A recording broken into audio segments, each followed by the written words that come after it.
Good morning, everyone, and welcome to SThree's Q3 trading update for FY24. I'm joined by our CFO, Andy Beach, and as usual, we will give you an overview of the quarter. Once again, we have delivered a resilient performance driven by our focus on contract despite the ongoing challenging backdrop. We're pleased to have achieved a performance near historic highs, driven by our unique STEM contract business model and our disciplined investment approach over the recent years. The challenging conditions in the market have extended beyond our industry's expectations. Against this, we're pleased with our sector-leading trading performance, while at the same time executing on our strategy and implementing a sizable transformation of the organization. We continue to believe that our transition to a digital-first approach through our technology improvement program is fundamental to delivering a higher value proposition for SThree. We're excited about the significant enhancements this will bring across our group, positioning us at the forefront of our industry, and are delighted with the progress we are making. The technology improvement program remains on track with the US and UK live and the deployment well underway in Germany. I've just come back from the US and have seen firsthand the positive feedback we are receiving. It is great to hear the team speaking about the early benefits it brings to them and their belief in the opportunity going forward. Of course, the wider benefits around efficiencies and scaling will become evident with the time as the program progresses and the platform develops richer functionality. With that, I will now hand over to Andy, who will take us through the numbers. Thank you very much, Timo, and good morning, everyone. Against a prolonged challenging backdrop for the sector, the group's net fee remained in line with the previous quarter's performance, down 8% year on year on a constant currency basis.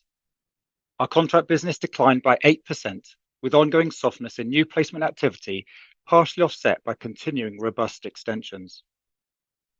Permanent net fees, down 9%, continued to be impacted by tough market conditions, though with comps now softening, this is the second quarter of sequential year-on-year improvement. So let's take a closer look at what's driving the performance in Q3, starting with the skill mix. Technology, our largest discipline, saw sequential improvement in performance, down 7% year on year, benefiting from a lower rate of decline in demand for candidates with tech skills in Germany. Engineering declined by 7% versus record prior year highs across our major markets. And life sciences declined 14%, primarily driven by the continued global market conditions in that sector. I'll now go through each region in turn and call out any different trends. Within DACH, Germany, our largest country in the region, delivered a sequential improvement. Contract also improved sequentially, with net fees flat year on year, benefiting from growth in engineering and a lower rate of decline in demand for technology skills. In the Netherlands region, the Netherlands itself, after delivering an impressive 13 consecutive quarters of growth, was down year on year, with contract declining 14%, reflecting lower levels of demand for engineering and technology skills versus record levels in the prior year. For perspective, the net fee performance from the Netherlands this quarter is still 33% higher than pre-COVID levels. Spain, although currently a small part of the group, saw strong year-on-year growth of 52%, driven by technology and engineering. In the rest of Europe, contract, which represents nearly all of the net fees for the region, declined 13%. The UK, our largest country in the region, saw contract down 17%, reflecting lower levels of demand across all skill verticals. In the US, the sequential improvement this quarter is largely driven by growth in perm against a soft prior year performance. Contract net fees, which now account for around 90% of the US total, delivered a similar rate of decline as seen in Q2, down 13% year on year, driven by lower demand for life science and technology roles. Now, as a reminder, our US business is more heavily weighted to life sciences than the rest of the group.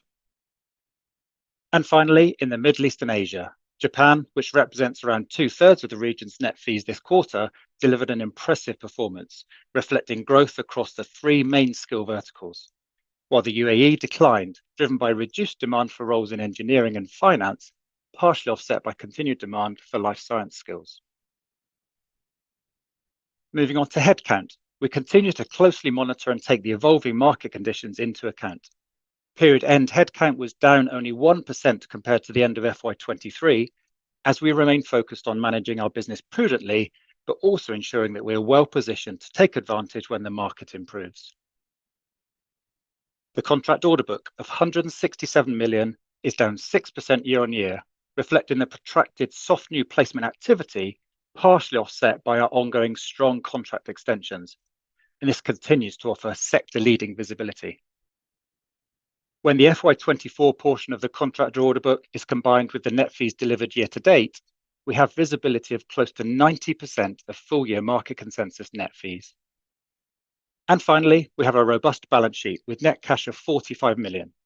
This is lower than in previous quarter ends, reflecting the timing of certain client payments this quarter, and we expect to return towards normalized levels over the coming months.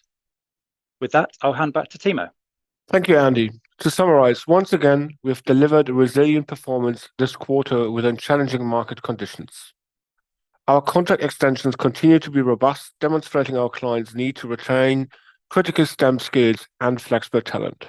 Our business model remains a source of strength aligned to the strategic priorities of our clients and providing sizable growth opportunities across all our key markets. None of us can miss the headlines of the macro environment and the impact this has on our customers and our industry. Nevertheless, with careful cost management, we currently expect performance for FY24 to be in line with market expectations as detailed in the statement. As a reminder, our unique contract business model provides resilience.